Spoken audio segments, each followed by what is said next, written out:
오늘 본문 말씀에서는 어떻게 24반차의 제사장들이 세워졌는지에 대해서 말씀하고 있습니다.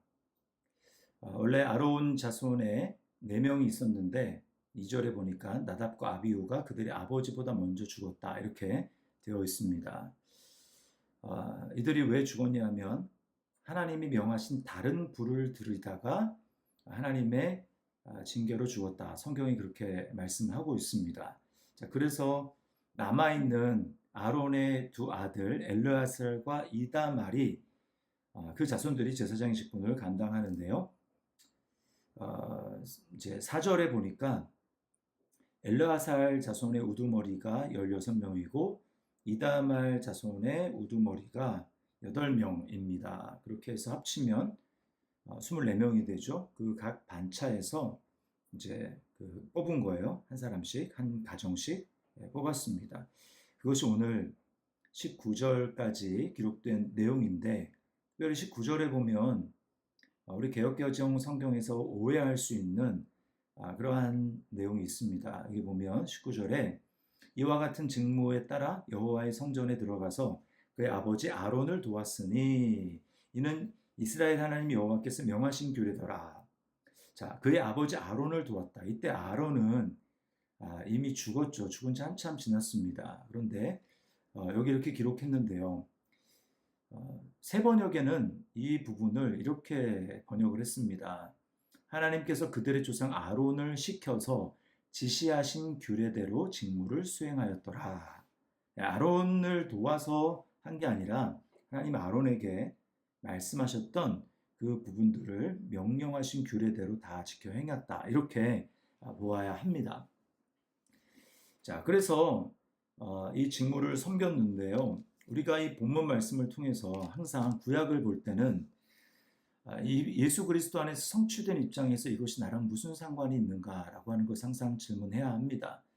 자, 여러분 제사장이 어떤 역할을 합니까? 제사장은 한마디로 중보자입니다. 사람들과 하나님을 연결하는 것이죠. 사람이 죄인인데 하나님께 나아갈 수 없는 그들을 하나님께 나아갈 수 있도록 도와주는 역할이 바로 제사장입니다. 그래서 죄인인 그들이 하나님 앞에 나아갈 수 있는 방법이 뭐였습니까? 제사를 드리는 것이죠. 그리고 그들에게 율법을 가르쳤습니다. 그들이 율법을 따라 지키고 또 하나님 앞에 죄를 속하는 제사를 드리고 그렇게 했을 때 제사장은 손을 들어 그들을 축복하는 것이죠. 그러면 하나님의 축복이 백성들에게 임하는 것입니다. 민수기 6장 끝에 보면 대제사장의 축복 기도가 나오죠. 여호와는 내게 복을 주시며 너를 지키시기를 원하며 라고 하는 이 축복 기도가 있습니다. 그러나 우리가 구약을 살펴보면 인간 제사장의 한계가 너무나 명확했습니다. 왜냐하면 자기 자신이 연약에 휩싸여 있습니다. 히브리서에 보면 이런 표현을 쓰고 있어요. 연약에 휩싸여 있다. 그러다 보니까 어떻습니까? 아까 나답과 아비후를 말씀을 드렸지만 그들이 자신이 하나님의 율법을 어겨서 하나님의 징계를 받고 그리고 율법에 대한 지식을 제대로 가르치지 못하는 것이죠. 그러면 백성들이 율법에서 떠나서 하나님을 잘 섬기지 못하고 방황하게 됩니다. 이것이 극단적으로 잘 드러냈던 이 시대가 바로 사사시대죠. 또 사울왕 시대에도 마찬가지였습니다. 열왕 시대도 마찬가지였죠.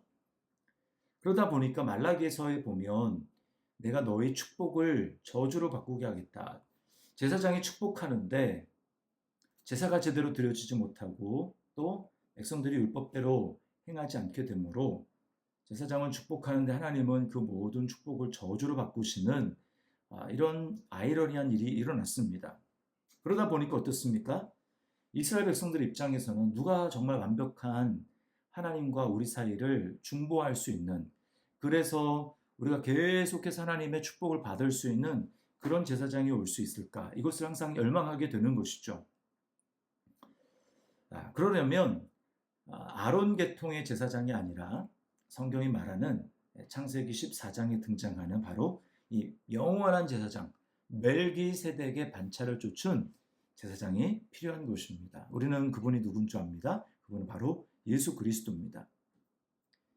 이 아론의 자손들의 계열, 아론 자손의 계열들의 제사장과 그리고 멜기세덱의 반차를 쫓은 영원한 제사장이신 예수 그리스도, 그 비교를 히브리서에서 하고 있는데요. 자, 어떤 차이가 있습니까? 아론의 자손들의 제사장은 짐승의 피로 제사를 드립니다. 염소와 황소와 같은 짐승의 피죠. 그러나 예수 그리스도는 어떤 피로 드렸습니까? 하나님 아들 자신의 피, 그것을 보배로운 자신의 피를 하나님 앞에 드렸습니다. 그러다 보니까 유효 기간에서 차이가 나죠. 아론 자손의 계열의 제사장들은 1년에 한 번, 대속죄를 기준으로 따진다면 1년에 한 번 매년마다 제사를 드렸습니다. 영원한 속죄가 되지 못하는 것이죠. 그러나 예수 그리스도는 어떻습니까? 자기 피로, 거룩한 자기 피로 하나님 앞에 드림으로 말미암아 단 한 번으로 영원한 제사를 드렸습니다. 그래서 제사를 끝내버렸어요. 그래서 더 이상 제사를 드릴 것이 없습니다. 아론 계열의 제사장들은 해마다 제사를 드려야 되기 때문에 다시 성전 밖으로 나가고요. 다시 들어오고 이런 일을 반복하지만 예수 그리스도는 한 번으로 영원한 제사를 드려서 하나님께로 들어가 버렸어요. 여러분, 구약에 제사를 드리는 그 성막 또는 성전은 사람의 손으로 만든 것이고 그것은 하나님이 하늘에 있는 것의 모형으로 보여주신 것입니다. 그러니까 완전한 하나님의 성전은 하나님이 계신 하늘이 되는 거죠. 예수님은 완전한 제사, 단 한 번의 영원한 제사를 하나님 앞에 드림으로 하나님 보좌 우편에 앉으셨습니다. 참 성전인 하나님께로 나아가신 것이죠. 로마서 8장에 우리를 위하여 간구하시는 자다. 하나님 보좌 우편에서 우리를 위해서 간구하시기 때문에 예수님의 중보자 되심은 영원한 중보자요. 우리를 향한 하나님의 뜻이 다 이루어질 수밖에 없는 그런 놀라운 은혜가 있는 것이고 우리가 바로 그런 복을 받은 것입니다. 하나님과 사람 사이에 영원한 완벽한 중보가 되셔서 인간과 하나님 사이에 막힌 담을 허물어 주셨고요. 하나님과 완전한 화평을 누리게 해 주셨습니다. 그래서 우리는 하나님의 놀라운 복, 예수 그리스도 안에서 그 복을 누리게 되는 것이죠. 뿐만 아니라 예수 그리스도와 연합한 자로서 우리는 예수님만 제사장이 아니라 우리 자신이 성경이 제사장이라고 이야기를 합니다. 오늘 본문에서는 이 제사장의 직무를 섬기기 위해서 제사장이 되어야 될 뿐만 아니라 또 제비를 뽑아서야 그 해당되는 반차에 제사장이 직무를 감당하게 됩니다. 그런데 베드로전서 2장 9절에서는 너희는 왕같은 제사장들이요 라고 말씀을 하고 있어요. 우리가 예수님의 제사장이듯이 우리가 예수님과 연합하여 우리도 제사장이라고 말씀을 하고 있습니다. 그러면 제사장은 오늘 섬길 일들이 각각 주어졌는데 우리가 어떻게 섬겨야 하겠습니까? 제사장으로. 첫 번째는 찬양의 제사입니다.